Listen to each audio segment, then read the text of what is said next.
तो hello and नमस्ते, सत श्री अकाल, अस्सलाम वालेकुम, जय जिनेन्द्र, जय चित्रांश, राधे राधे।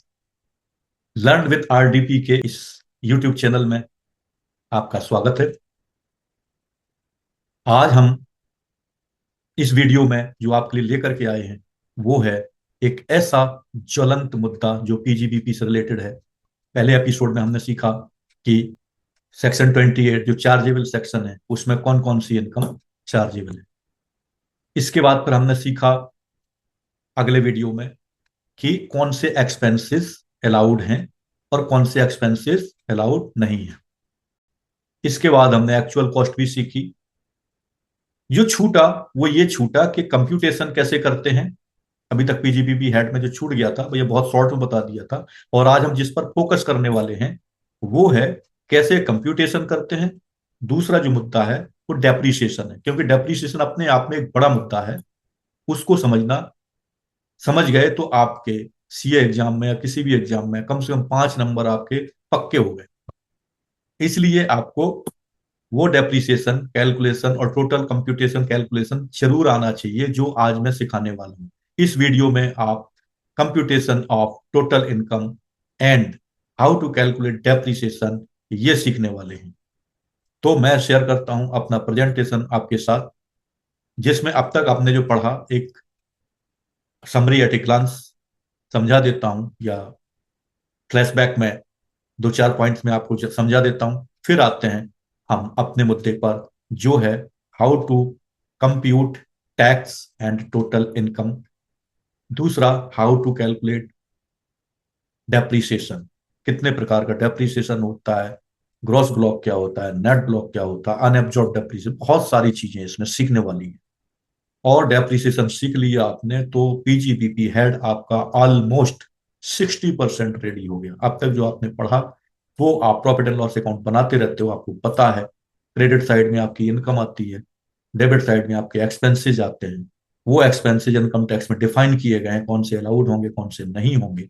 उसके बाद आप प्रॉफिट निकाल लेते हो, जिसको बुक प्रॉफिट बोलते हैं। आपके बुक्स ऑफ अकाउंट्स में कितना प्रॉफिट आ रहा है वो, फिर उससे जो रिकनसाइल करते हैं उससे कैसे नेट प्रॉफिट निकल के आता है according to income tax act. ये सब हम आज सीखने वाले हैं इसमें। इसके अलावा बोनस में आप सीखोगे प्रिजम्पटिव इनकम। इतना सारा झंझट करने के बजाय एक निश्चित परसेंटेज पर टैक्स दो, खत्म करो झंझट। ना डेप्रिसिएशन देखना, ना फलाना देखना, ना ढिमका देखना। Admissible expenses, chargeable income, non chargeable income, capital gain में चार्ज होगी, पीजीबीपी में चार्ज होगी, बहुत सारे झंझट को खत्म करो और प्रिजम्पटिव इनकम में आ जाओ। वो आप पढ़ने वाले हो, कैसे आप प्रिजम्पटिव इनकम में अपना आईटीआर भर सकते हो। वो भी आप इसी सीजन में सीखने वाले हो।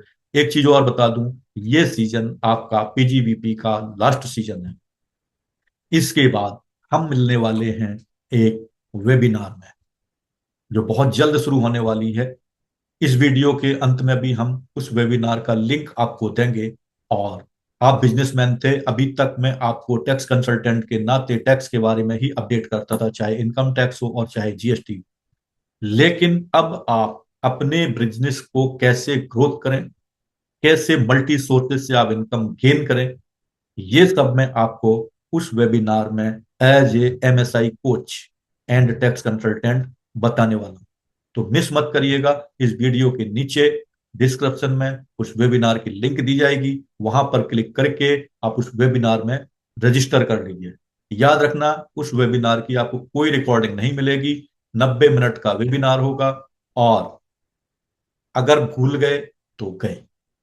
ये चांस है। कल तक आप ग्रो करने के लिए स्ट्रगल कर रहे थे, आज आपको वो चांस मिल रहा है। मेरा दावा है वो वेबिनार आपने ज्वाइन कर ली तो अपने बिजनेस में कम से कम 10 गुना लीड्स लेकर के आएंगे। मैं बताऊंगा आपको कैसे फनेल जनरेट करते हैं, कैसे इकोसिस्टम जनरेट करते हैं, कैसे वेबसाइट जनरेट करते हैं, कैसे ट्रैफिक को आप लाते हो सोशल मीडिया से, गूगल से। क्योंकि आज के लोग अधिकतर सोशल मीडिया में और गूगल पर ही ईयर एंड देयर करते रहते हैं। उनको लाना बहुत जरूरी है। आपका जो ऑडियंस है वो कहाँ कहाँ घूम रहा है आपको मालूम होना चाहिए। मालूम ही नहीं है, बिजनेस खोल के बैठ गए। ये सब जानने के लिए आप उस वेबिनार पर क्लिक कर लीजिए। तो चलते हैं, आपका ज्यादा समय बर्बाद न करते हुए मैं आज के ज्वलंत मुद्दे पर ओपन करता हूं, शेयर करता हूं अपनी स्क्रीन। तो मैं आपको ब्रीफ में बता देता हूं। हमने इसमें एक ओवरव्यू सीखा सबसे पहले profit and gains of business और प्रोफेशन, पीजीबीपी, और C intermediate, CMA exam, and B com, M com, जहां जहां भी एप्लीकेबल है इनकम टैक्स, वहां वहां के लिए, ये स्टूडेंट के लिए प्लस टैक्स पेयर्स के लिए यूजफुल है। जो जो इससे रेजोनेट करते हैं इस वीडियो को जरूर देखें और पूरा देखें। आज मैं बहुत सारी चीजें आपको बताने वाला। तो अभी तक आपने क्या सीखा हमारे प्रीवियस वीडियोज में, जिनकी लिंक इस वीडियो के नीचे दी जाएगी, वो है इनकम टैक्स के 5 हेड्स की सेक्शंस के बारे में, जो आपको माइंड में बिठाना है, कहीं लिखने की जरूरत नहीं है। इस वीडियो में आपने जाना इनकम फ्रॉम सैलरी में 15 से 17 सेक्शन तक होते हैं, इनकम फ्रॉम हाउस प्रॉपर्टी 22 से 27 तक होते हैं, प्रॉफिट एंड गेन्स में 28 से 44 तक होते हैं, कैपिटल गेन में 45 से 55 होते हैं, इनकम फ्रॉम अदर सोर्सेज में 56 से 59 तक सेक्शंस कवर होते हैं। मैं आपको ले चलता हूँ दूसरी स्लाइड में। आपने अभी तक जो सीखा, कौन कौन सी इनकम चार्जेबल है अंडर सेक्शन 28, इसमें मैं टाइम वेस्ट नहीं करूंगा, आगे बढ़ते हैं। आपने सीखा कौन कौन सी इनकम चार्जेबल है पीजीबीपी में। आपने सीखा कुछ एक्सप्लेनेशन भी उस इनकम पर आपने चेक किए, कंफ्यूजन जो थे उनको हमने दूर किया। जैसे स्पेकुलेटिव बिजनेस, सट्टा व्यापार क्या होता है, कॉन्ट्रैक्ट्स क्या होते हैं, एक्सेप्ट इंट्राडे ट्रेडिंग क्या होती है, हेजिंग कॉन्ट्रैक्ट क्या होते हैं, फॉरवर्ड कॉन्ट्रैक्ट क्या होते हैं, और सेक्शन 73 का एक्सप्लेनेशन भी हमने देखा। जो चीज छूट गई थी वो थी computation of income from business और प्रोफेशन। इसके पहले हम चर्चा करेंगे सेक्शन 32 पर। कहां कहां से सेक्शन 28 में आपका कवर होता है इनकम। 29 बताती है कैसे कंप्यूटेशन करना है, लेकिन कंप्यूटेशन करने के लिए आपके पास चार्जेबल इनकम के साथ साथ आपके एक्सपेंसेस इनकम और एडमिजिबल एक्सपेंसेस की जानकारी होनी चाहिए। वो हमने सीख लिया। डिडक्शन एक्सप्रेसली अलाउड सेक्शन 32 37 तक हमने सीख लिया। 31 में क्या है, 32 में क्या है, हम सीखने वाले हैं। 32 को हमने छोड़ दिया था क्योंकि 32 में है क्या है, मैं बताता हूं आपको। उसके बाद हमने 33 से लेकर के जितने भी एक्सपेंसेस वाले हैं 37 तक और उसके बाद 40 तक, वो हमने आपको सब बता दिए। तो उन पर टाइम ना वेस्ट करते हुए जस्ट रिकैप था, हमने आपको बताया। अब हम चलते हैं computation of income from business और प्रोफेशन पर। बहुत छोटा सा फॉर्मेट है, बस केवल दिमाग में बिठाने की जरूरत है। एकदम सिंपल तरीके से आपको बताता हूं, और ये अगर आपने सीख लिया, समझ लिया, तो आपको लगेगा कि बिजनेस और प्रोफेशन में तो कुछ है ही नहीं। जबरदस्ती 3 3 एपिसोड में, 4 4 एपिसोड में सर बनाए जा रहे हैं। लेकिन इसमें एक एक टर्म्स वो है जो हमने अभी तक आपको बताई है। अगर आप वो नहीं सीखेंगे तो ये नहीं सीख पाएंगे, इसलिए उनको हमने पहले बताया था। तो क्या है कंप्यूटेशन ऑफ इनकम में, चलिए शुरू करते हैं। सबसे पहले हमारा बुक्स ऑफ अकाउंट्स जो प्रॉफिट बता रहा है, उस प्रॉफिट को हम लिखते हैं profit as per profit and loss account. फिर हम उसमें वो एक्सपेंसेस ऐड करते हैं जो हमने गलती से या इनएडमिजेबल थे, प्रॉफिट प्रॉफिट से अपने घटा दिए थे, तो उनको ऐड करेंगे। एक्सपेंसेस और loss is disallowed but charge in profit and loss account. Profit and loss account में डेबिट साइड में अपने वो एक्सपेंसेस लिख दिए थे, तो उससे प्रॉफिट आपका कम हो गया था। तो इनकम टैक्स बोलता है कि जो एक्सपेंसेस आपको अलाउड नहीं है वो भी अगर आपने ले लिए तो उसको आपने प्रॉफिट में जो बुक्स में आ रहा है उसमें ऐड करना होगा। तो हमने ऐड कर दिया। फिर नेक्स्ट पॉइंट है income taxable as business income but not credited to the P&L account. Taxable थी इनकम, लेकिन P&L अकाउंट में मतलब कोई सेक्शन 28 की इनकम थी जो आपने नहीं ली थी, या अदर देन सेक्शन 28 की और कोई इनकम थी जो आपने प्रॉफिट एंड लॉस अकाउंट में शो नहीं करी थी, तो उसको ऐड कर देंगे। एक तरफ तो इन एडमिजेबल एक्सपेंसेस को ऐड किया, दूसरी तरफ अनअकाउंटेड इनकम को भी ऐड कर दिया। तीसरी चीज expenses in excess of the allowed amount charge to P&L। ये हमने एक्सपेंसेस में पढ़ा कि बहुत खर्चों में एक कुछ सीमा होती है जहां तक आप उन खर्चों को ले सकते हो, लेकिन अगर आपने पूरे खर्चे ले लिए तो जो डिसअलाउड लिमिट है वो घटा करके जो आपके एक्सपेंसेस ऐड कर दिए जाएंगे। कहने का मतलब जहां तक एक्सपेंसेस अलाउड है वही माइनस रहेगा, जो अनअलाउड एक्सपेंसेस था उसको ऐड बैक किया जाएगा। I think clear. चौथा पॉइंट जो हम ऐड करेंगे वो है under valuation of closing stock और over valuation of opening stock. कभी कभी जो बिजनेसमैन होते हैं वो अपने ओपनिंग स्टॉक को तो ज्यादा दिखाते हैं और जो क्लोजिंग स्टॉक है उसको कम दिखाते हैं, क्योंकि क्लोजिंग स्टॉक कहां जाता है, इनकम साइड में जाता है, आपकी इनकम को बढ़ाता है। इस सिचुएशन को चेक करने के लिए अकाउंटिंग स्टैंडर्ड 2 एप्लीकेबल होता है, और जो भी ऑडिट करता है वो उस चीज को चेक करता है income tax point of view से।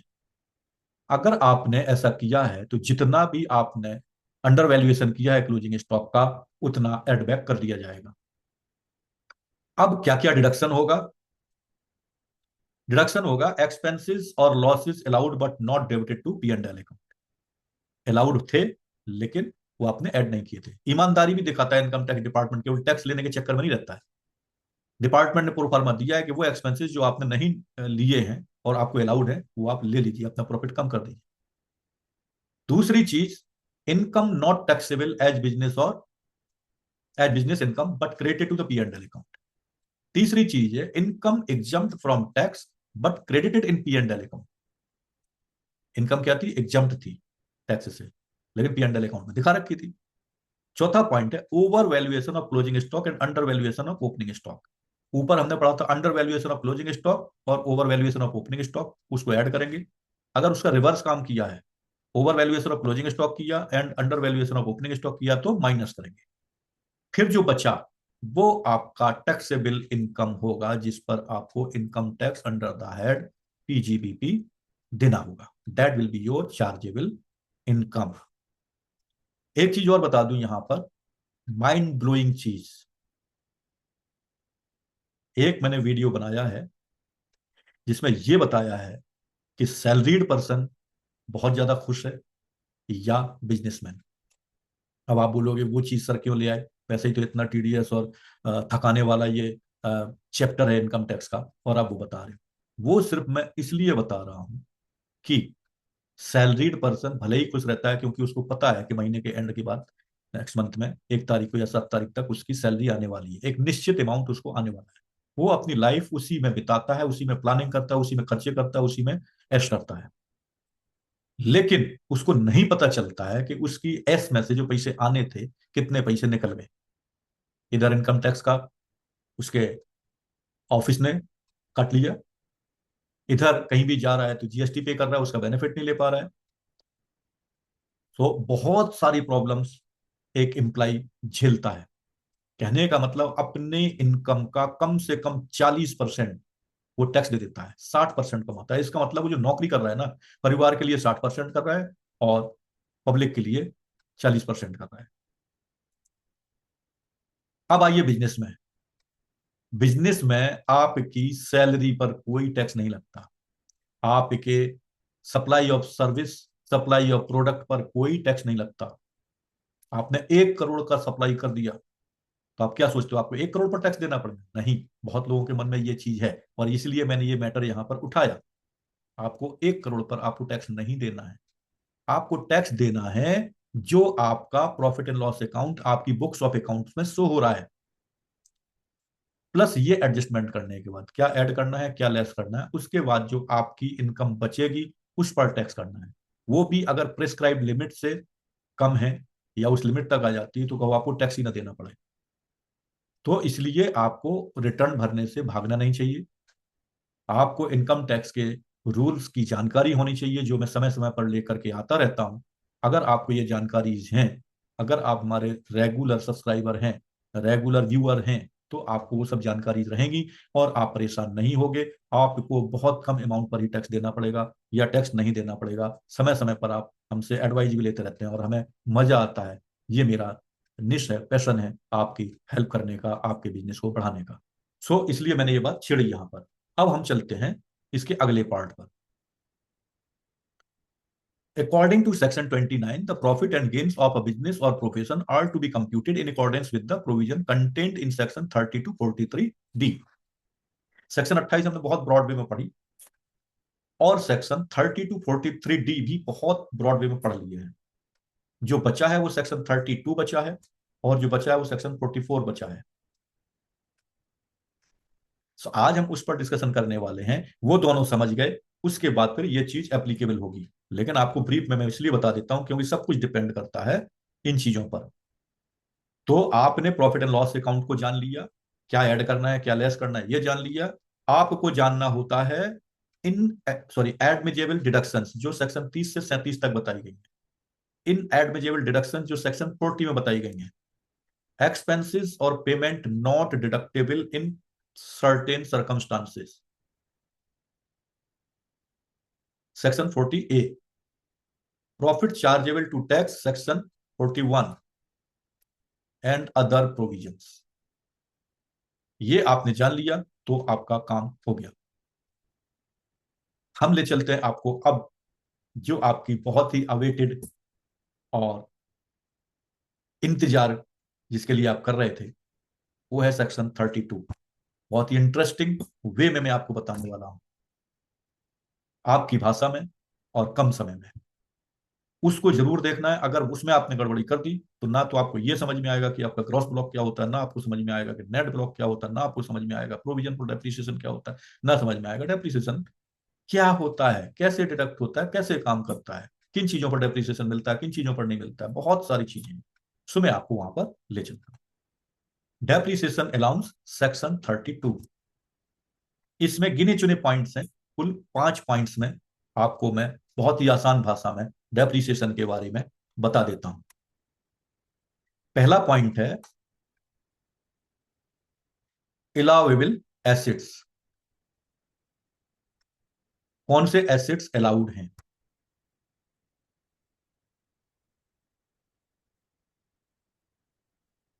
Depreciation is allowed on tangible assets like building machinery,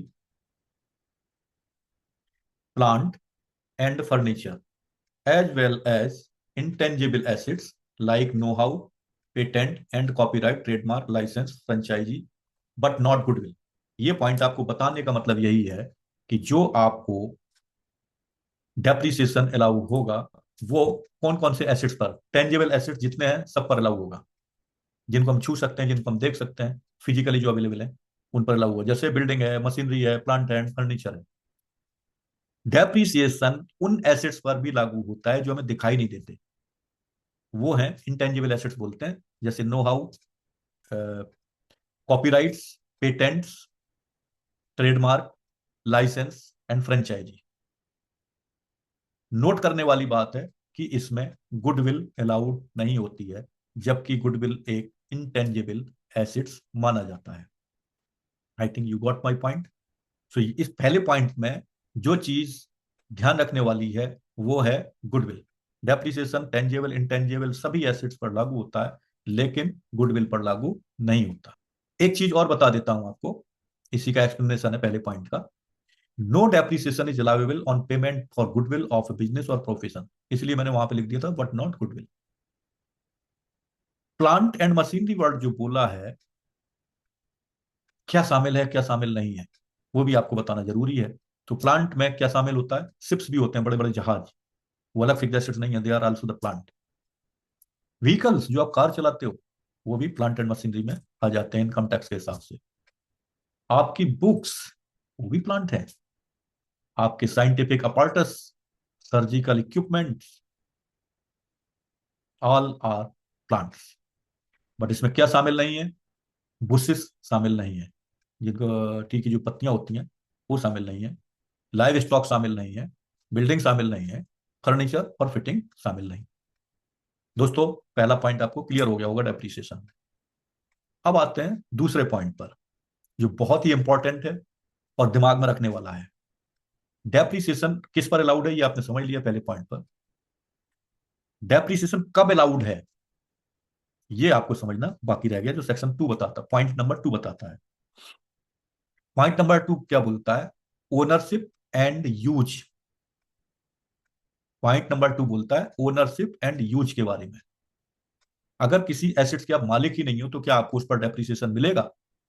यहां पर ओनरशिप इंपॉर्टेंट हो जाती है। अगर कोई एसेट्स आप यूज ही नहीं कर रहे हो तो क्या उस पर डेप्रिसिएशन मिलेगा? ये उससे भी ज्यादा इंपॉर्टेंट हो जाता है। आइए जानते हैं कैसे। The asset must be owned and used for the purpose of the business और profession by the assessee. Second number point आपको बिल्कुल क्लियर, जो एसेट्स पर आपको डेप्रिसिएशन चाहिए है वो एसेट्स आप उस एसेट्स के मालिक होना चाहिए और अपने बिजनेस और प्रोफेशन के लिए उसे यूज करना चाहिए। आई think you got this point. General rules क्या है इसका? assets which are ready for use but not actually put into use during the relevant previous year are not entitled for depreciation. यहां पर गवर्नमेंट ने, law maker ने आपको कुछ benefit दिए। अब आप बोलोगे क्या बेनिफिट दिए? मैं मालिक हूं, मैंने परचेज कर लिया, मुझे डेप्रिसिएशन मिलना चाहिए। जबरदस्ती अपना प्रॉफिट कम कर रहे हो डेप्रिसिएशन बढ़ा करके।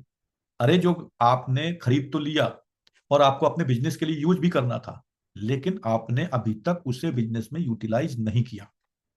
You did not put to use. Underline कर लीजिए इस बात को, पुट टू यूज। कोई एसेट्स परचेज कर लिया but not put to use for the business in the previous year, then depreciation will not allowed on that assets, particular assets. Clear दोस्तों? चलते हैं नेक्स्ट पॉइंट पर। ये जनरल रूल है। इस रूल का कुछ एक्सेप्शन भी है, थोड़ा सा स्क्रीन बड़ा करके आपको दिखाता हूं ये exception. If assets is of such a nature which require it special use on demand, like genset, fire extinguisher, emergency spares, standby machine etcetera, then depreciation shall be allowed on the basis of its ready to use. एक word मैंने इसके पहले वाले point पर बोला था, put to use. दूसरा word आया रेडी टू यूज। तो अगर एसिड्स, आपने मान लीजिए फर्नीचर लिया, मान लीजिए कोई बिल्डिंग ली, कोई मशीनरी ली, खरीद ली, लेकिन उसे बिजनेस में यूटिलाइज नहीं किया। मान लीजिए आपने 29 दिसंबर को एक मशीनरी खरीदी, परचेज ऑर्डर दे दिया, मशीनरी आ गई, बट वो मशीनरी इंस्टॉल्ड नहीं हुई, पड़ी हुई है, परचेज हो गई, आपके यहाँ बुक्स में आ भी गई, आपको डेप्रिसिएशन नहीं मिलेगा क्योंकि it is not put to use. लेकिन कुछ प्लांट्स एंड इक्विपमेंट्स ऐसे होते हैं जो ऑन डिमांड यूज होते हैं, जब जरूरत होती है, and when it is required, तब यूज होते हैं। ऐसे एसेट्स पर अगर वो रेडी टू यूज हैं परचेज करने के बाद, देन डेप्रिसिएशन विल अलाउड। इन इक्विपमेंट्स को, इन प्लांट्स को आप नोट कर लीजिए कौन कौन से हैं। वो है, जैसे मान लीजिए आप किसी अपार्टमेंट में रहते हैं, बिल्डर ने जेनसेट खरीदे, तो जब बिजली चली जाती है तभी वो जेनसेट यूज होते हैं पावर बैकअप के लिए, तो it's used on demand. Fire extinguisher लगा दिए, फायर सेफ्टी के पॉइंट ऑफ व्यू, जब आग लगेगी तभी फायर एक्सटिंग्विशर की जरूरत पड़ेगी, but it is ready to use. कुछ इमरजेंसी स्पेयर्स, पानी भरने वाले कुछ पाइप्स वगैरह सब फिट कर दिए सेफ्टी प्रिकॉशंस के लिए, स्टैंड बाई मशीन लगा दी, उन पर आपको डेप्रिसिएशन अलाउ होगा, परेशान होने की जरूरत नहीं है। इसका भी कुछ ना कुछ पॉइंट्स नीचे आ रहा है। अब वो पॉइंट क्या है देखिए। If assessee could not put to use in assets because of extraneous reason like paucity of funds, raw material, lack of labor, assessee will be entitled to claim depreciation। ये बात हो रही है ऊपर वाले के लिए, ऑन डिमांड वालों के लिए नहीं। अभी जैसे मैंने एग्जांपल दिया था, आपने मशीन खरीद ली और वो रखी हुई है, अब वो रखी है, उसे इंस्टॉल करना है, लेकिन आपके पास फंड ही नहीं है उसका बेस बनवा सकें, उसे रेडी टू यूज कर सकें, पुट टू यूज कर सकें। अगर ऐसी सिचुएशन है, आपके पास लेबर नहीं मिल रही थी, आपके पास मटेरियल नहीं था, सीमेंट नहीं मिल रहा था, बालू नहीं मिल रही थी, उस सिचुएशन में उस मशीनरी पर आप डेप्रिसिएशन ले सकते हैं। तो ultimately depreciation will be allowed on all assets, either it is tangible और इनटेंजिबल एक्सेप्ट गुडविल। वर्ड याद रखने हैं, रेडी टू यूज और पुट टू यूज। इसमें रिलेवेंट पॉइंट्स भी मैंने बनाए हैं, वो भी आपको बता देता हूं। इन केस ऑफ लीज और respective of types of lease, whether it is case of operating lease, financial lease, leaser will be entitled for depreciation provided he is engaged in leasing business। ये लीजिंग बिजनेस का मतलब हो गया किराए पर उठाना, किराए पर देना। क्लियर? जैसे फ्लैट जो है आप लीज पर लेते हो 99 साल की, क्या उस पर आप डेप्रिसिएशन नहीं दोगे? अगर वो बिल्डिंग यूज कर रहे हो आप बिजनेस के लिए तो बिल्कुल मिलेगा। In case of hire purchase system, depreciation shall be allowed to hire purchase on cash price, value for which such assets would have been sold on cash basis on hire purchase agreement. After taking possession of an assets in pursuance of an agreement to sell, assessee shall be considered as deemed owner and depreciation shall be allowed even if such asset is not registered in his name। दूसरा point clear है दोस्तों? अगर clear नहीं है तो comment box में आप question करिएगा, हम आपको बताएंगे। ये जो स्लाइड है ये मैं आपको पिन पॉइंट करके इसका लिंक आपको शेयर कर दूंगा। थोड़ा थोड़ा पढ़िए, समझिए, आगे बढ़िए। इतना ब्रॉड वे में इस स्लाइड को बनाया है मैंने कि आपको एक एक पॉइंट पर क्लैरिफिकेशन दिए हैं, एक एक पॉइंट पर एक्सप्लेनेशन दिए हैं। कहीं और जाने की जरूरत नहीं है, बस केवल इस वीडियो को 2-3 बार बंद करके पॉज करके प्ले करके पॉज करके प्ले करके देख लीजिए, पीजीबीपी के मास्टर हो जाएंगे आप। चलते हैं नेक्स्ट पॉइंट की तरफ। पॉइंट नंबर 3 क्या बोलता है? Written down value method. Point आता है डेप्रिसिएशन में कितने मेथड होते हैं। फिलहाल आज की डेट में अगर मैं बोलूं, ऑलमोस्ट सब लोग WD मेथड का ही इस्तेमाल कर रहे हैं, एक्सेप्ट या subject to some exceptional case. वो एक्सेप्शनल केस क्या है? जो SLM का यूज कर रहे हैं, स्ट्रेट लाइन मेथड। तो सबसे ज्यादा इंपॉर्टेंट है हमको WDV समझना, written down value method. Depreciation is allowed, depreciation is calculated on the written down value of the block of assets at the prescribed percentage. It is mandatory to the assessee to claim the depreciation. Point to be noted. क्या point note करना है? Point note करना है, it is mandatory to the assessee to claim the depreciation। आप चाहो या ना चाहो, इट इज मैंडेटरी कि आपको डेप्रिसिएशन लेना ही होगा। इसको छोड़ करके आप अपना प्रॉफिट बढ़ा नहीं सकते हैं, कंप्यूटेशन में प्रॉब्लम आ जाएगी आपको। ये आपके प्रॉफिट से माइनस होगा जो बुक्स वाला है, चाहे आप क्लेम करें चाहे ना करें। So you must claim the depreciation. WDV method के आधार पर आपको डेप्रिसिएशन क्लेम करना जरूरी है, ये बोलता है तीसरा पॉइंट। चौथा पॉइंट क्या है? चौथा पॉइंट है एडिशनल डेप्रिसिएशन। एडिशनल डेप्रिसिएशन अच्छे से समझिए इसे। An additional 20% depreciation is allowed as deduction under section 32(1) clause second on the actual cost of new plant and machinery acquired and installed by an assessee who is manufacturer or power generator, transmitter or distributor। किनको additional depreciation मिलेगा? जो manufacturer हैं, power generator है, transmitter है और distributor, मतलब power sector में 20% का आपको डेप्रिसिएशन मिलेगा। नोट कर लीजिए, घबराने की जरूरत नहीं है। ये पूरी की पूरी स्लाइड आपको पिन पॉइंट में, पिन कमेंट में इस वीडियो में इसका लिंक मिल जाएगा, वहां से डाउनलोड कर लीजिएगा, यूज करिएगा। पांचवा पॉइंट चलते हैं, अनएब्जॉर्ब्ड डेप्रिसिएशन क्या है? आपको थोड़ा बड़ा करके दिखाता हूं। Unabsorbed depreciation, unabsorbed depreciation, unabsorbed depreciation can be carried forward indefinitely and set off against profit and gains of any business or profession or against income from other heads। जो depreciation आपका अनएब्जॉर्ब्ड रह गया, आपकी income उसे absorb नहीं कर पा रही है, तो वो कैरी फॉरवर्ड होगा और सेट ऑफ होगा बिजनेस और प्रोफेशन से। और अगर बिजनेस और प्रोफेशन की इनकम से सेट ऑफ नहीं हो पाया तो एनी अदर हेड से भी सेट ऑफ हो जाएगा। ये इनडेफिनिट टाइम के लिए कैरी फॉरवर्ड हो सकता है। I think guys you understand depreciation allowance क्या होता है सेक्शन 32 में। चलते हैं इसके अगले पॉइंट पर। अब मैं आपको बताने वाला हूं ब्लॉक ऑफ एसिड्स क्या होता है। Acids falls under the same categories on which same rate of depreciation is applied. Block of acids में वो एसिड्स होते हैं, मतलब ब्लॉक ऑफ एसिड्स का मतलब इसमें बहुत सारे एसिड्स होते हैं। अब एक पार्टिकुलर ब्लॉक ऑफ एसिड्स में वो एसिड्स आएंगे जो उस कैटेगरी के होंगे और जिस पर same rate of depreciation allow होगा, अप्लाइड होगा। चलते हैं दूसरे पॉइंट पर। 50% of normal depreciation, second proviso of section 32 clause 1 subsection 1 बोलता है, if any asset is acquired and put to use not to excess of 180 days during same previous year, then assessee can get the benefit of depreciation only 50% of normal depreciation. इसके पहले वाली slide में हमने देखा था, सुना था, पढ़ा था कि अगर आपने एसेट्स खरीद लिया but not put to use for the business, then you will not get the depreciation.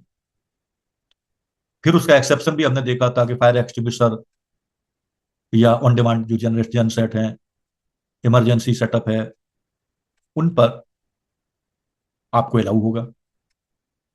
इसके बाद एक और प्रोविजो, एक और क्लॉज दी हुई थी प्लांट एंड मशीनरी के लिए कि आपने खरीद लिया और जिस पर डेप्रिसिएशन अलाउ नहीं हो रहा था, अगर आप पुट टू यूज करना चाह रहे थे लेकिन स्कैरसिटी ऑफ फंड या लेबर या मटेरियल के कारण आप उसे इंस्टॉल नहीं कर पाए, it was ready to use but could not put to use, तो भी आपको डेप्रिसिएशन मिल जाएगा। सो अब यहां पर बता रहे कितना डेप्रिसिएशन मिलेगा इस पॉइंट पर। वो बोलती है सेक्शन 32 सब सेक्शन 1 कि एसेट जो आपने परचेज किया था और जो आपने पुट टू यूज भी कर दिया था लेकिन 180 दिन से ज्यादा यूज नहीं हो पाया, तो उसको 50% डेप्रिसिएशन ही मिलेगा। ये है दूसरा पॉइंट। अब मैं तीसरे पॉइंट पर चलता हूं। Computation of depreciation section 43 sub section 6 WDB क्या होता है। आपने ब्लॉक ऑफ एसेट समझ लिया, 50% ऑफ नॉर्मल डेप्रिसिएशन समझ लिया। अब मैं आपको डब्ल्यूडीबी समझा रहा हूं कि डब्ल्यूडीबी होती क्या है और उसका कंप्यूटेशन कैसे करते हैं। समझ में आ रहा है? बत्ती जली कि नहीं जली? Computation of depreciation section 43(6) WDV. सबसे पहले हम क्या लाएंगे? Opening written down value of the block. ये कैसे आती है? Actual cost minus depreciation allowed in earlier year. इस प्रीवियस ईयर से पहले जो आपका डब्ल्यूडीबी था वो यहां पर आएगा। वो हमने बता दिया वो क्या होता है। एक्चुअल कॉस्ट में से डेप्रिसिएशन घटाने के बाद जो आता है उसको डब्ल्यूडीबी बोलते हैं। अब इसमें क्या ऐड होगा? इसमें ऐड होगा, वो ओपनिंग डब्ल्यूडीबी आपको समझ में आ गई, तो इसमें ऐड किया हमने actual cost of assets acquired during the previous year. जो रिलेवेंट प्रीवियस ईयर है उसमें हमने जितने भी एसेट्स खरीदे हैं उनकी एक्चुअल कॉस्ट इनवाइस से देख करके आपको ऐड कर देना है ओपनिंग डब्ल्यूडीबी में। उसमें से आपको जो माइनस करना है वो है money receivable in respect of an assets of same block which is sold, discarded, demolished और destroyed during the previous year and the amount of scrap value. क्या माइनस करना है? इस साल जो आपने एसेट्स को बेच दिया, उसको बेचने के बदले जो मिला वो माइनस करना है। या आपका एसेट डिस्कार्ड हो गया, डिमोलाइज हो गया, डिस्ट्रॉयड हो गया, स्क्रैप में कन्वर्ट हो गया, तो उस स्क्रैप की वैल्यू क्या है ये आपको माइनस करना है। इसके अलावा क्या माइनस करना है? Notional WDV if WDV computed as if the assets was only assets in the block of assets transferred by way of slump sale. Slump sale के द्वारा अगर कोई एसेट्स आता है उसको नोशनल वैल्यू बोलते हैं, उसकी वैल्यू को, वो आपको माइनस करना है। तीसरी चीज जो माइनस करनी है वो है डेप्रिसिएशन एट प्रिस्क्राइब्ड रेट। समझ में आ गया होगा? पहला ओपनिंग डब्ल्यूडीबी ले लो, उसमें जोड़ दो एक्चुअल कॉस्ट जो आपने उस साल खरीदा था, प्लांट एसेट, मशीनरी, जो भी एसेट खरीदा था उस ब्लॉक का, उसमें से घटा दो जो आइटम बेच दिया है या जो डिस्ट्रॉयड हो गया उसकी स्क्रैप वैल्यू, उसमें से घटा दो नोशनल वैल्यू, उसमें से घटा दो प्रिस्क्राइब्ड रेट ऑफ डेप्रिसिएशन। जो बचेगा वो आपकी क्लोजिंग डब्ल्यूडीबी होगी, वो ब्लॉक ऑफ एसेट्स की, for the purpose of this assessment year. अब यहां पर मनी रिसीवेबल एक वर्ड आया जो हम लेस कर रहे हैं स्क्रैप वैल्यू पर। Money receivable means money receivable monetary form like cash, check, draft, and not any other things which can be converted into money. In other words, WDV cannot be adjusted with in kind consideration. यार scrap दे तो हम आपके आने जाने के पैसे दे देंगे, चलो इसमें कैश काइंड आ गया। कोई ऐसी चीज दे देंगे जो कंसिडरेशन में, काइंड कंसिडरेशन में हो, कैश में कन्वर्ट ना हो, वो हम मनी रिसीवेबल में शामिल नहीं करेंगे। सो मनी रिसीवेबल वर्ड्स का मतलब सीधा सीधा money receivable in monetary form, not in kind consideration. चलते हैं पॉइंट नंबर 4 पर। Rate of depreciation prescribed under the IT act, ये जानना बहुत जरूरी है। अभी तो आपने ब्लॉक ऑफ एसेट्स के बारे में समझ लिया, अभी आपने नॉर्मल डेप्रिसिएशन 50% के बारे में समझ लिया, अभी आपने डब्ल्यूडीबी कैसे कैलकुलेट करते हैं ये समझ लिया है। अब हम समझेंगे किस आइटम पर कितने परसेंट डेप्रिसिएशन लगता है। कमर को सीधा कर लीजिए, ध्यान से सुनिए। Rate of depreciation prescribed under IT act, अब मैं आपको बताने वाला हूं। चलिए स्क्रीन को थोड़ा बड़ा करते हैं। बिल्डिंग पर, जो रेजिडेंशियल पर्पज की बिल्डिंग थी, 5%। बिजनेस पर्पज की बिल्डिंग है 10%। रेजिडेंशियल पर्पज का मतलब बिजनेस यूज के लिए, ऑफिस के स्टाफ को रुकने के लिए गेस्ट हाउस वगैरह आपने कोई खरीद लिया है बिजनेस के लिए ही, तो वो 5% डेप्रिसिएशन मिलेगा। और अगर बिजनेस पर्पज से आप उसको यूज कर रहे हैं, मैन्युफैक्चरिंग पर्पज से या ट्रेडिंग पर्पज से, जो भी है बिजनेस पर्पज से अपना, तो 10% लागू होगा। Installing plant and machinery temporary building 40%। Furniture and fittings 10%। Plant and machinery general 15%। और motor car used on hire 15%। Motor car used for own business 30%। Remaining assets 40%, जैसे बुक्स है, कंप्यूटर है, एटसेट्रा। इसके अलावा शिप्स पर कितने परसेंट कटेगा? 20%। Intangible assets पर फ्लैट रेट कटता है 25%। ये परसेंटेज पूरे एसेट्स पर लागू होते हैं, हेड के तहत, ब्लॉक ऑफ एसेट्स के तहत। इनको नोट कर लीजिए, स्क्रीनशॉट ले लीजिए, और अगर नहीं नोट कर पा रहे हैं तो ये स्लाइड आपको, इसका जो लिंक है पिन पॉइंट में, मैं डिस्क्रिप्शन पर इसको लगा दूंगा। आप इसको डाउनलोड कर लीजिएगा, एक एक पॉइंट को बहुत गौर से पढ़िएगा, घबराने की जरूरत नहीं है। चलिए अगले पॉइंट पर हम पढ़ते हैं।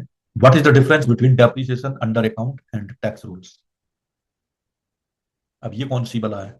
ये बला है अकाउंटिंग सिस्टम के हिसाब से हम कुछ अलग तरीके से डेप्रिसिएशन लगाते हैं और इनकम टैक्स के हिसाब से अलग तरीके से लगाते हैं। बताते हैं। पहला पर है charges against profit, accounting system के हिसाब से, और इसमें बता रहे हैं अलाउंसेस इन नेचर। दूसरा है WDV SLM method is allowed, income tax के हिसाब से only WDV method is allowed. Electricity generation unit and adopt SLM method, केवल पावर डिपार्टमेंट, पावर कंपनियां एसएलएम मेथड को यूज कर सकती हैं।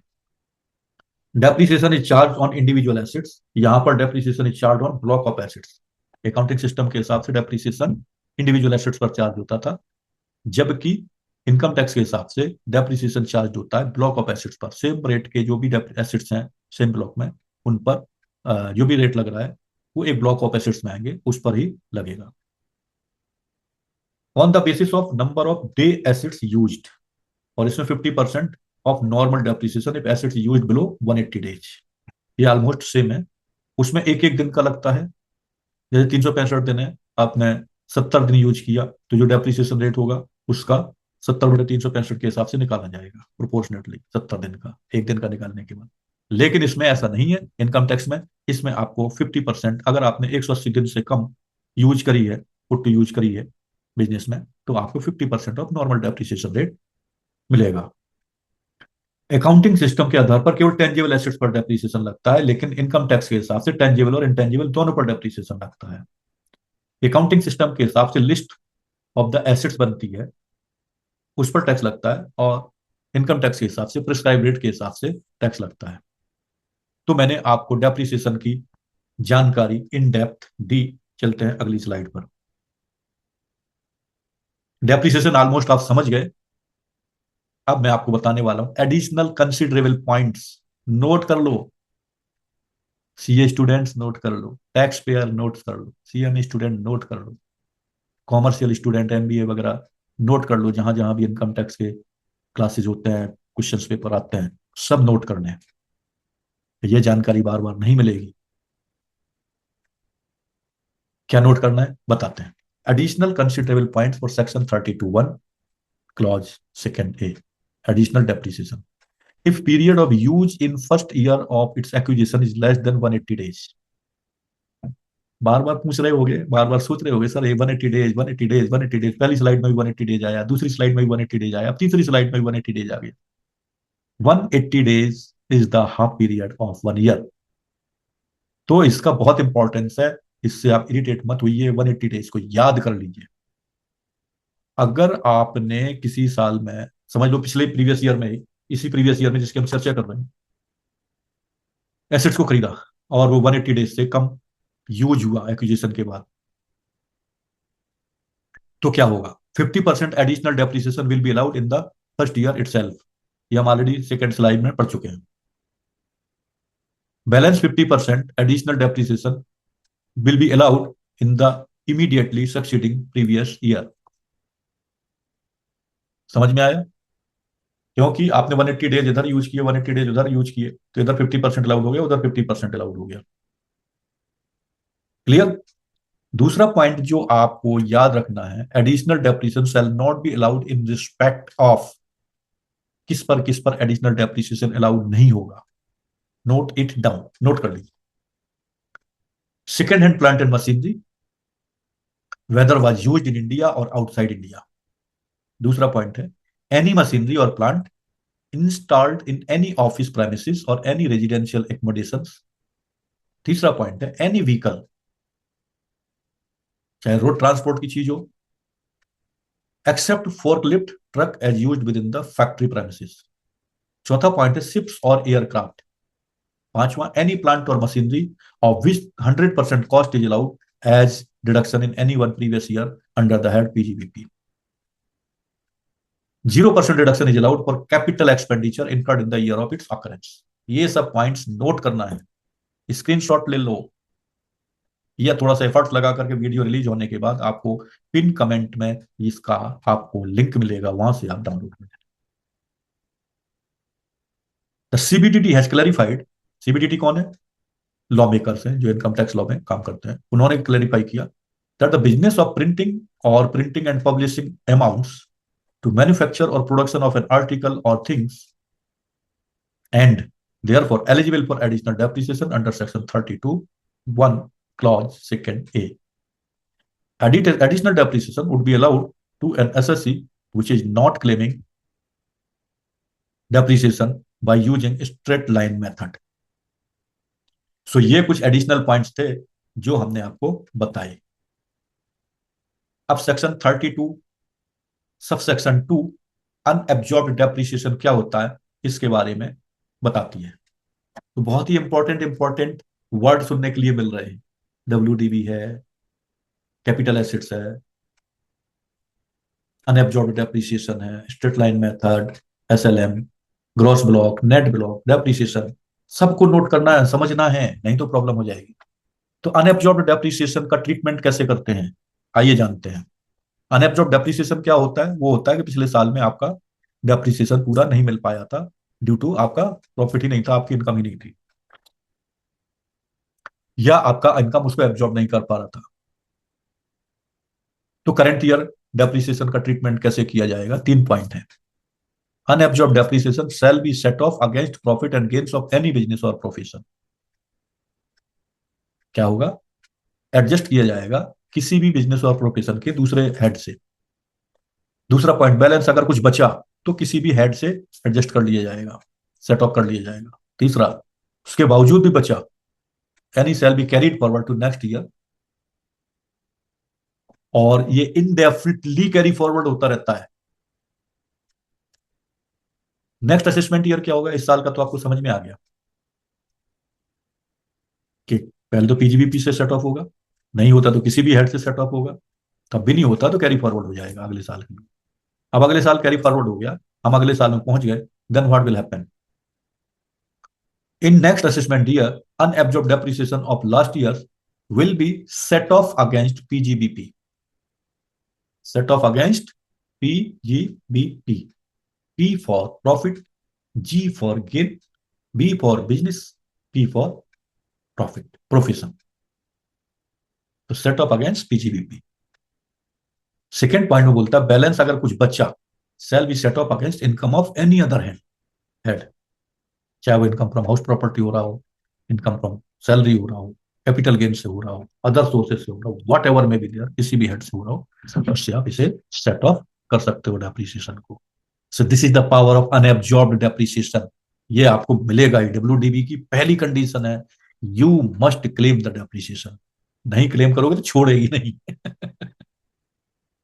उसके बाद क्या होगा अगर नहीं सेट अप होगा सेकंड ईयर में? तो in the next year while adjusting the brought forward unabsorbed depreciation, priority of set up shall be current year depreciation, brought forward business loss, then brought forward unabsorbed depreciation. मतलब ऐसा नहीं है कि आपको सीधा सीधा डेप्रिसिएशन यही मिलेगा। अरे उस साल के भी जो लॉसेज होंगे, जो डेप्रिसिएशन होंगे, पहले वो एडजस्ट होंगे। तो एक प्रायोरिटी डिसाइड कर दी गई है लॉ मेकर ने। वो प्रायोरिटी है कि जिस साल कैरी फॉरवर्ड हुआ पहले उस साल का डेप्रिसिएशन एडजस्ट होगा, फिर बिजनेस लॉस एडजस्ट होंगे, उसके बाद जो चला आ रहा है पिछले साल से, 2 साल से, 3 साल से, उसके बाद ही वो अनएब्जॉर्ब्ड डेप्रिसिएशन को एब्जॉर्ब कर पाएंगे। सो की पॉइंट्स क्या है? अभी आपको यह भी समझना है कि अनएब्जॉर्ब्ड डेप्रिसिएशन है क्या। कई बार अनएब्जॉर्ब्ड डेप्रिसिएशन बोल चुका हूं, आगे मैंने उसको समझाया है बहुत अच्छे तरीके से। अभी जो हम समझ रहे हैं इसको समझते हैं, इसके की पॉइंट्स कौन कौन से हैं। Unabsorbed depreciation can be carry forward infinitely, सालों साल सालों साल सालों साल। कई एक्सपेंसेस ऐसे होते हैं जो 8 साल, कई एक्सपेंसेस होते हैं 2 साल, कई 5 साल कैरी फॉरवर्ड होते हैं। इसके लिए कोई भी टाइम लिमिट नहीं है। हुई जैसे who claimed the depreciation and who wants to carry forward the depreciation must be same। बहुत इंपॉर्टेंट पॉइंट है,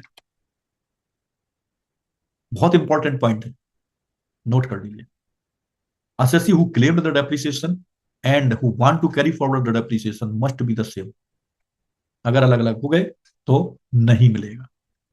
like unabsorbed depreciation of firm deceased can not be carry forward by partner legal heir respective. मान लीजिए कोई proprietorship firm थी या partnership firm थी, partner अपना assets लाया था, जो जिसका मालिक पार्टनर था, वो खत्म हो गया। तो अब अगर पार्टनर, दूसरा पार्टनर चाहे फॉरवर्ड कर दे उसका बेनिफिट, या उस पार्टनर के लीगल हेयर्स हो, वो नहीं मिलेगा। Assessee must be the same.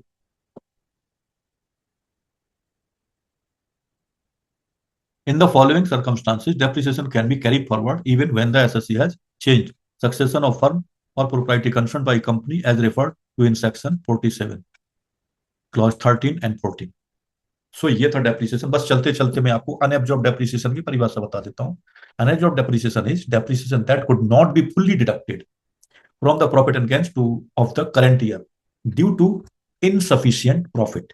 मैंने कई बार आपको आपकी भाषा में समझाया what is an absorbed depreciation. वही यहां पर बताया जा रहा है कि आपका जो प्रॉफिट था वो इनसफिशियंट हो रहा था कि आपके डेप्रिसिएशन को एब्जॉर्ब कर सके, इसकी वजह से कैरी फॉरवर्ड करते हैं। तो अनएब्जॉर्ब डेप्रिसिएशन का मतलब ये हो गया कि इनसफिशियंट प्रॉफिट होने की वजह से जो डेप्रिसिएशन आपका प्रॉफिट एंड लॉस अकाउंट में चार्ज नहीं हो सका था, वो जो आगे ले जाने के लिए रेडी है, वो अनएब्जॉर्ब डेप्रिसिएशन कहलाता है। This unabsorbed depreciation can be carried forward indefinitely and set off against any income except casual income and salaries of the assessee in subsequent assessment year। The order of set off is as follows: first against the income of the same business, then against the income of any other business, and finally against any other income। I think you guys get it। ये था depreciation with WDB method. अब हम आते हैं SLM method में, जो mostly allowed है power कंपनियों में, पावर जनरेशन, पावर ट्रांसमिशन और पावर मैन्युफैक्चरिंग में और डिस्ट्रीब्यूशन में। वहां पर एसएलएम मेथड भी होता है, और लेकिन इनके पास ऑप्शन होता है, ये जो चूज चूज कर लें, ये जो चूज कर लें उसी के हिसाब से इनको करना पड़ेगा। तो power generating undertaking SLM method of depreciation क्या है? पॉइंट नंबर 1 बताया गया है। An assessee engage in the business of generation and distribution of power can claim depreciation according to any of the following method। One is straight line method on each assets, or another is written down value method on block of assets। यहां पर एक word आपको सुनने के लिए मिलेगा, terminal depreciation. क्या मिलेगा? Terminal depreciation. चर्चा करते हैं उस पर। पहले पॉइंट नंबर 2 समझते हैं। Point number 2, other relevant point which are to be noted, that is once an option is exercised that shall be final and shall apply to all subsequent assessment year। चाहे आप power generation company हो, चाहे power distribution हो, आपको ये आजादी दी गई है कि आप एक साल में यूज कर लीजिए, जिस साल में आपने शुरू किया है बिजनेस, या तो एसएलएम या डब्ल्यूडीबी। अगर आपने एसएलएम यूज कर लिया तो फिर आप चेंज नहीं कर पाओगे। अगले सालों में। सो सोच समझ करके आप यूज करिएगा, वेदर यू आर प्रॉफिटेबल और comfortable on straight line method और डब्ल्यूडी मेथड। दूसरा है, if option is not exercise then applicable method will be straight line method on above companies. अगर कंपनी ने अपनी पॉलिसी में ये डिक्लेयर नहीं किया कि हम एसएलएम मेथड ज्वाइन करेंगे या written down value method join करेंगे, तो by default power distribution, power generation companies में ये एसएलएम मेथड के हिसाब से डेप्रीसिएशन कैलकुलेट किया जाएगा। अब समझते हैं terminal depreciation. Terminal depreciation section 32 sub section 1 clause third में बताया गया है। क्या होता है? Where sale price WDV assets under SLM, written down value less sale price, terminal depreciation होती है। And terminal depreciation shall be allowed in the year of transfer. फिर से समझिए, applicability where sale price is greater than WDV of assets under SLM, तो written down value less sale price equals to terminal depreciation. ध्यान देने वाली बात है, terminal depreciation क्या होता है, ऐसी हंसी मत ले लेना, इसको क्वेश्चन बन सकता है इस पर। फिर से समझा दूं, section 32 sub section 1 clause third, terminal depreciation की जो एप्लीकेबिलिटी है कहां पर है? जहां पर sale price is greater than WDV of assets, sale price less than of WDV of assets under SLM, written down value less sale price. Written down value में से सेल प्राइस को आप कम कर दीजिए तो आपका टर्मिनल डेप्रीसिएशन निकल आएगा। कुछ एक्सप्लेनेशंस दिए हैं सेक्शन 41 सब सेक्शन 2 में एंड सेक्शन 50A में। Balancing charge and capital gain applicability where sale price is greater than WDV of assets under SLM, situation क्या होगी? Where sale price is less than AC, following shall be taxed under the head of PGBP. Sale price less written down value equals to balancing charges. थोड़ा सा technical हो रहा है दोस्तों, और ध्यान से सुनना और समझना, और ना समझ में आए तो इसको, इसके लिंक को मैं दे दूंगा पिन कमेंट में, और इसको डाउनलोड करके बहुत आराम से पढ़ना और एग्जाम में अपियर होना।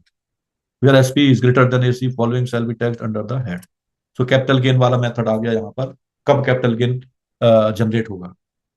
हमारा अब यहाँ पर विषय है 32(1), आई मीन टू से डेप्रिसिएशन का, वो हमने आपको पढ़ा दिया। हम चलते हैं आगे।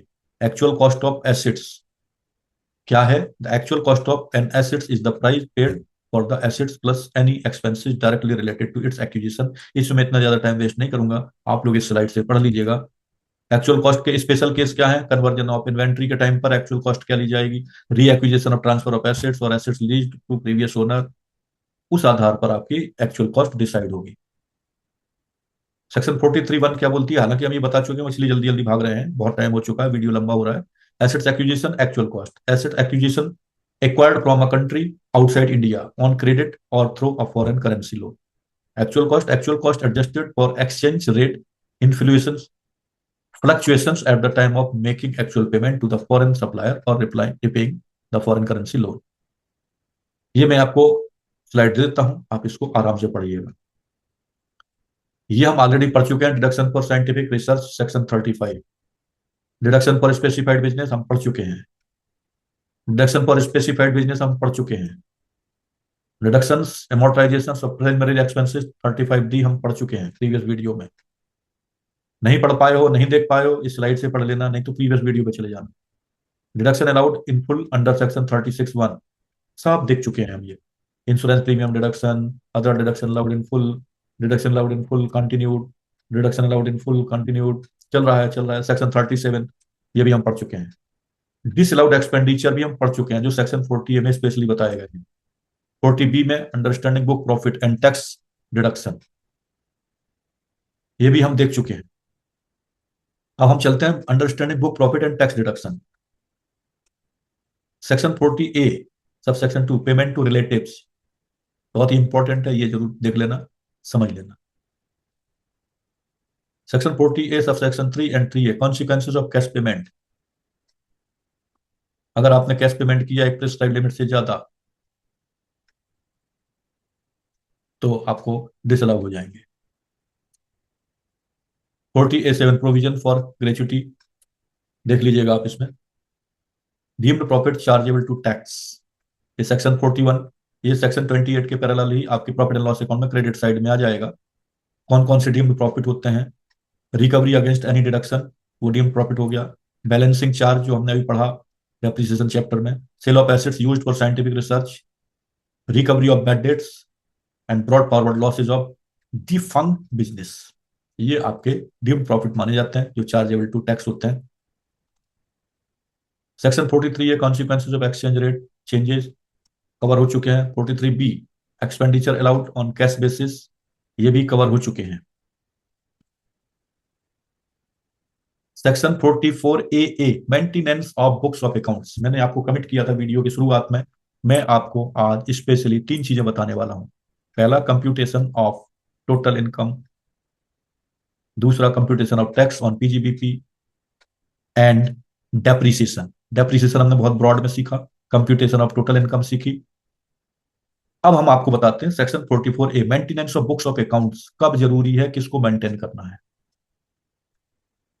और कब तक रखना है वो बुक्स ऑफ अकाउंट्स। सो कुछ प्रिस्क्राइब्ड लिमिट है जिसे आपको याद रखना है, बाकी कुछ भी इतना लंबा चौड़ा पढ़ना और पढ़ाने की जरूरत नहीं। किसको मेंटेन करना है? Who should maintain? If profit from such business, कौन सा business? SSC carrying on specified professional business or other professions exceeding threshold limits, as well as those claiming presumptive income are required to maintain books of accounts. If profit from such business profit profession exceeds rupees 1,20,000 or turnover gross receipt exceeds rupees 10 lakhs in any of the 3 year immediately preceding the previous year SSC following presumptive income in SSC covered under section 44 ADA, 44 AE, 44 BB or 44 BBB, who claims income to be lower than the deemed income computed in accordance with the respective section, assessee who did declare profit under section 44 AD but declare lower profit than the specified limit in any 5 succeeding assessment year. इतनी बड़ी महाभारत को याद रखने की जरूरत नहीं है। Receipts exceeds 10 lakh, याद रखना है। Profit exceeds, business profession exceeds, profit exceeds 1,20,000, ये याद रखना है। तो बुक्स मेंटेन करना है। The books of accounts should include a cash book, ledger, journal, if merchandise system of accounting is allowed, and other documents as prescribed in Rule 6F. कितने साल तक रखना है? कम से कम 6 साल तक रखना है। प्लेस ऑफ मेंटेनेंस क्या होगा? जहां आपका बिजनेस चल रहा है। अब 43C क्या है? Stamp duty value of land and building to be taken as the full value, नहीं हो चुका है। सेक्शन 44AD और सेक्शन 44ADA और सेक्शन 44AE, ये जानना जरूरी है, जो इस चैप्टर का अब लास्ट पार्ट होने वाला है। और टैक्स कंसल्टेंसी के वीडियोस इसके बाद मैं स्टॉप करने जा रहा हूं। आप हमारे वीडियो देखते रहिएगा और जितना अभी तक पढ़ाया अपडेट किया है उसको समझ लीजिएगा। इसके बाद आप मुझे मेरे वेबिनार में पाएंगे जहां हम आपके बिजनेस को ग्रोथ करने की कोशिश करेंगे। मैं आपको मल्टी सोर्स ऑफ इनकम के बारे में बताऊंगा, अपने बिजनेस की ग्रोथ 10x करने के बारे में बताऊंगा, बगैर पैसे लगाए, बगैर ऐड किए। ऐसे ऐसे टैक्टिस, ऐसे ऐसे स्ट्रेटेजी, ऐसे ऐसे टूल्स बताऊंगा जिससे आप बैठे बैठे वर्क फ्रॉम होम करके भी लाखों करोड़ों रुपए कमा सकते हैं। सो पहले ये वीडियो फिनिश करते हैं, उसके बाद इसी वीडियो में आपको उस वेबिनार की लिंक भी मिलेगी। आप उसे क्लिक करें और हमारे वेबिनार के लिए रजिस्टर करें। उस वेबिनार में केवल 100 लोग ही उपस्थित रह सकते हैं, तो why you can not join that. याद रखें, 100 लोग से ज्यादा हो गए तो उस वेबिनार में आपको जगह नहीं मिलेगी। वेबिनार शुद्ध हिंदी में होगी, 90 मिनट की होगी और आपको वो रिकॉर्डिंग भी नहीं मिलेगी, इसलिए आपका ज्वाइन करना जरूरी है। अब 44AD तो बिजनेसमैन के लिए लागू होता है, 44ATA लागू होता है आपके प्रोफेशनल्स के लिए। अब 44AE किस पर लागू होता है? तो मैंने आपको बताया कि सेक्शन 44AD लागू होती है बिजनेस पर, सेक्शन 44ADA लागू होती है प्रोफेशन पर। अब बिजनेस और प्रोफेशन जब आप पीजीबीबी पढ़ रहे हैं तो मैंने शुरुआत में ही आपको इनकी परिभाषाएं बता दी थी, बार बार इसको लिंगर ऑन बढ़ाने की जरूरत नहीं है। सेक्शन 44AE, इसकी एक लिमिट है, वो मैं आपको बताता हूं। An assessee owing not more than 10 goods carriages at any time during the previous year. Eligible business, profession, any business other than business referred to in section 44 AE, whose total gross receipts in the previous year equals to or less than 200 lakhs. Any profession specified under section 44 AE, whose total gross receipts is less than or equal to 50 lakhs in the relevant previous year business of flying, hiring, or leasing goods carrying presumptive income. उन पर 8% of total turnover, sales, gross receipts, or some higher than the aforesaid sum claimed to have been earned by the assessee, और 6% of total turnover, gross receipts. इनसे ज्यादा करते हो, इनसे कम करते हो आप, तो आपको अपना ऑडिट करवाना पड़ेगा. अगर नहीं करते हो, बराबर कर देते हो या उससे ज्यादा करते हो, तो ऑडिट की जरूरत नहीं है. बुक्स ऑफ अकाउंट रखना जरूरी है. तो आई थिंक गाइज मैंने आपको पूरा बिजनेस और प्रोफेशन का ज्ञान इस स्लाइड के द्वारा दे दिया है. वीडियो हमने ज्यादा लंबा ना हो इसके लिए 3-4 वीडियो में इसको कंप्लीट किया है, और कोशिश करिए अधिक से अधिक समझाने की. मैं आपको ये स्लाइड का लिंक इस वीडियो के कमेंट और पिन पॉइंट बॉक्स में दे दूंगा. वहां से आप इसे डाउनलोड करके आहिस्ते आहिस्ते पढ़िएगा और राजकुमार सक्सेना को याद रखिएगा. नमस्ते, जय हिंद. अभी तक आपने अगर वीडियो को सब्सक्राइब नहीं किया है तो सब्सक्राइब कर लीजिएगा और देखते रहिएगा, समझते रहिएगा, एग्जाम में पास होते रहिएगा. Good luck students. दोस्तों, कैसा लगा ये वीडियो? आई होप आपने पीजीबीपी पूरा डिटेल में समझ लिया. इसके अलावा भी मैं आपको इस वीडियो को देखने के एवज में ये स्लाइड भी फ्री में दे रहा हूं. या तो आप पढ़ लीजिए या आप देख लीजिए, वो भी फ्री में.